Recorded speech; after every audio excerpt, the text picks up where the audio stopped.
ज़ेबा जी, शुक्रिया तो अदा करें ना। किस चीज का शुक्रिया कबीर साहब? बड़ी भोली हैं आप। अकरम लीचड़ से आपकी जान छुड़वाई, उस बात का आपको शुक्रिया अदा करना चाहिए।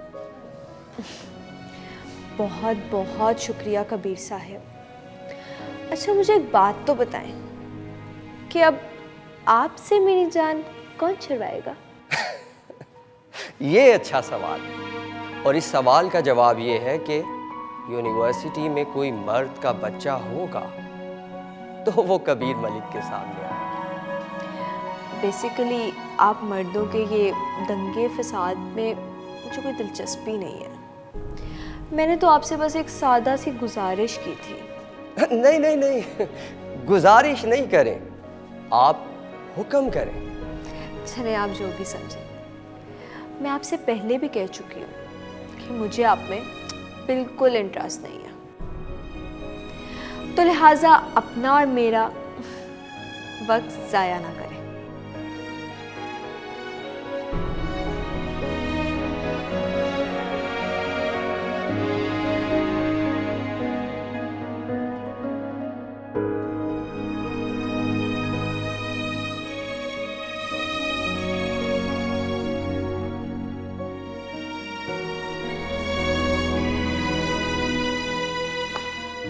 मैंने एक बात नोट की है। यूनिवर्सिटी के सारे लड़के ज़ेबा जी से बात करने के लिए तड़प रहे होते, और एक तू है कि उनसे दूर दूर भाग रहा होता है। क्या तुझे उनकी खूबसूरती मुतासिर नहीं करती? क्या तुझे नहीं लगता कि वो एक परियों की दुनिया से आई है? अरे भाई, मैंने इन सब चीज़ों से कब इनकार किया। ज़ेबा एक वाकई में बहुत ही खूबसूरत और हसीन लड़की है। हाँ, बिल्कुल ठीक कहा। वो बहुत ही हसीन लड़की है, लेकिन उनके साथ एक मसला है। वो जिस किसी लड़के से बात कर लेना तो वो पटरी से उतर जाता है। और इस किस्म की लड़कियों के पास एक लंबी लिस्ट होती है कि कौन कौन उनके वार से घायल हुआ और कौन उनका पुरस्कार है। क्या करें जनाब, जब खुदा हुस्न देता है तो नज़ाकत आ ही जाती है। जनाब, इसे नज़ाकत नहीं, नरगिसियत पसंदी कहते हैं। ऐसी लड़कियां अपनी एक एल्बम बनाती हैं, उसमें खूबसूरत फूल को तोड़ कर रख देती हैं और फिर उसे मुर्दा कर देती हैं। वैसा क्यों करती है? नफ्सियाती तस्कीन, क्योंकि शिकारियों को कभी फूलों और तितलियों की झिलमिलाती जिंदगी में कभी कोई दिलचस्पी नहीं होती। अरे बाप रे बाप। तो ऐसी एल्बम की जीनत मैं हरगिज़ नहीं बनना चाहता, और किसी हुस्न की देवी के कदमों में मैं कभी अपनी जिंदगी को कुर्बान नहीं करूंगा।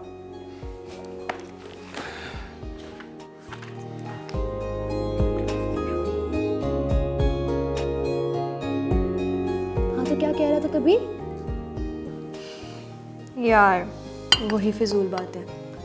मैं तुम्हारे पैर मर जाऊंगा। अगर तुमने मुझे इग्नोर किया तो मैं खुदकुशी कर लूंगा। अच्छा, तो फिर तूने क्या किया? मैंने इग्नोर कर दिया। अच्छा, छोड़ ये सारी बातें। मुझे ये बता कि वो जो लड़का दानियाल, तेरी उससे कोई बात हुई?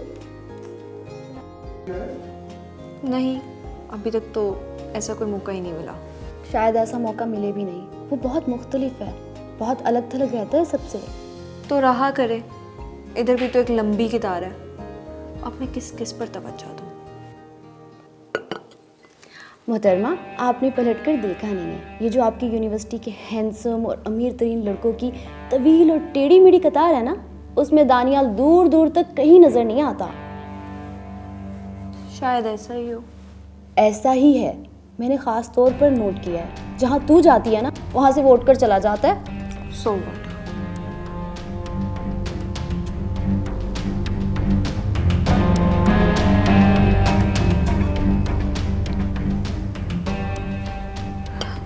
वैसे मैंने उसे खुद ही लिफ्ट नहीं करवाई। अगर एक दफ़ा मैंने उसे देख लिया ना, तो मेरे पीछे पीछे होगा। अच्छा जी। जी, तुम कुछ ही दिनों में देखना, मेरे कदमों में होगा। लग गई? चाय पी लो। ठंडी हो गई है। अब पी लो।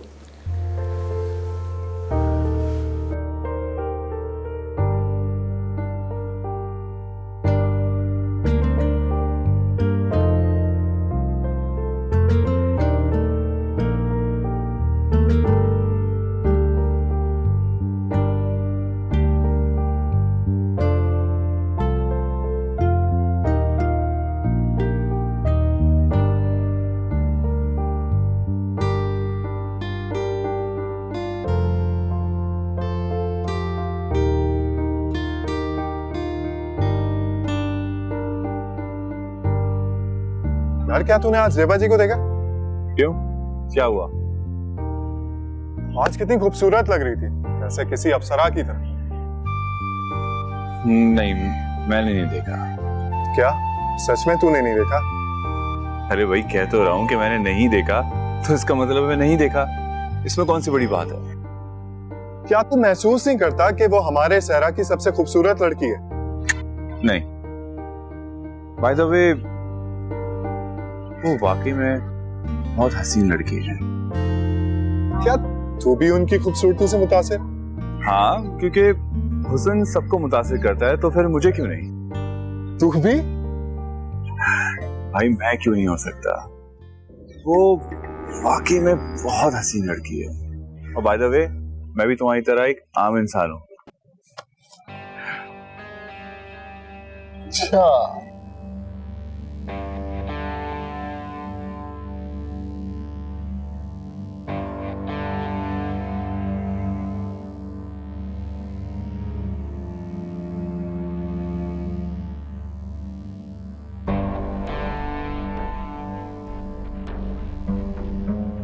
यार मैं देख रहा हूँ वैसे जेबा जी का रवैया तेरी तरफ बहुत मजबूत है। मतलब जहां तू होता है वहां वो आ जाती है, बल्कि ठहर जाती है। अच्छा, तुम्हें पता है जेबा जी ना हर किसी से, मतलब हर लड़के से ऐसे फ्री नहीं होती, बात नहीं करती।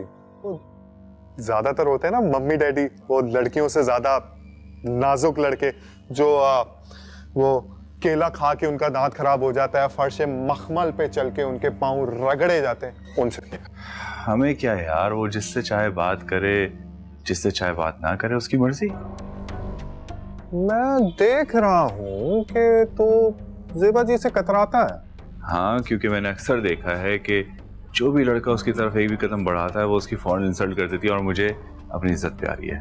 हाँ यार, ये तो तू ठीक कह रहा। मेरे आना के पीछे यार मेरा खौफ है। कैसा खौफ? खो देने का डर यार। बचपन में माँ छोड़ के चली गई थी मुझे। क्यों गई, किससे गई, मुझे नहीं पता। मेरा बाप मेरा सब कुछ है। मैंने देखा है कि वो आप ही तुम्हें दिन रात कॉल करते हैं। हाँ, मेरी केयर करते हैं, मेरी हर चीज का ख्याल रखते हैं, जो चाहता हूँ वो देते हैं। लेकिन ये जो माँ की कमी है ना, इसको पूरा नहीं कर सके। डैड के साथ रहने के बावजूद मैं अब भी खौफज़दा हूँ। लेकिन तुम आज भी खौफज़दा हो। हाँ, खौफज़दा तो हूँ मैं, क्योंकि मैं ऐसी बंद गलियों में नहीं जाना चाहता जहां से वापसी नामुमकिन हो।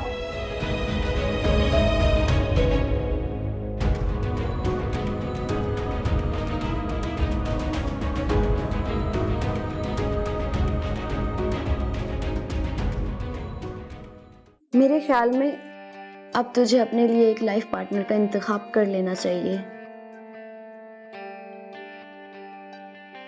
वालिद साहब से अलहदगी के बाद वालिदा ने मुझे माँ और बाप दोनों बनकर पाला है।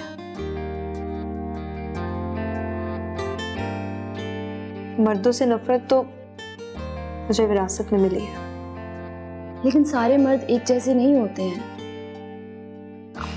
अक्सरियत तो ऐसी है जो मेमने की तरह के पीछे में म्याते फिरते हैं,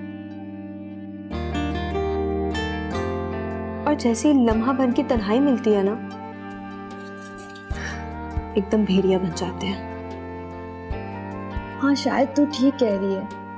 लेकिन कुछ मर्द शरीफ भी होते हैं। क्या शरीफ उस बुज़दिल मर्द को कहा जाएगा जिसके अंदर इजहार करने की जुर्रत नहीं होती, या फिर उस डरपोक मर्द को जिसे हर वक्त डर लगा रहे कि कहीं कुछ गड़बड़ ना हो जाए, और अगर उसे इस बात का यकीन दिलाया जाए ना कि सब कुछ ठीक होगा, तो वो सब कुछ कर गुजरेगा। मानना पड़ेगा कि तेरा मुशाहिदा तो कमाल का है। और कुछ मर्द तो ऐसे होते हैं जो जाती तौर पर तो कुछ नहीं होते, अलबत्ता अपने किसी अयाश दोस्त के साथ चिपके रहते हैं और उनके मुआशके में खुद को इस तरह से मुलव्वस कर लेते हैं ना कि खुद उसका एक किरदार बन जाते हैं।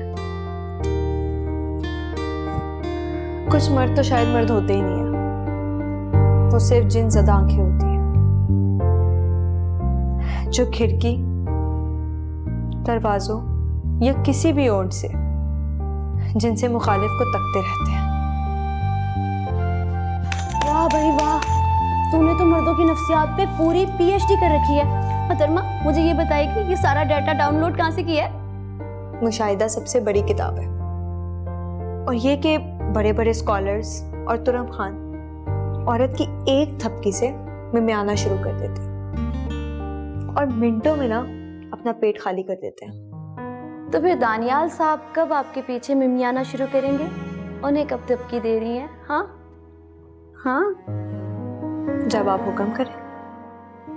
वैसे मोहतरमा, वो अभी तक आपके ज़ेरे दाम नहीं आए। तो बस देखती जाओ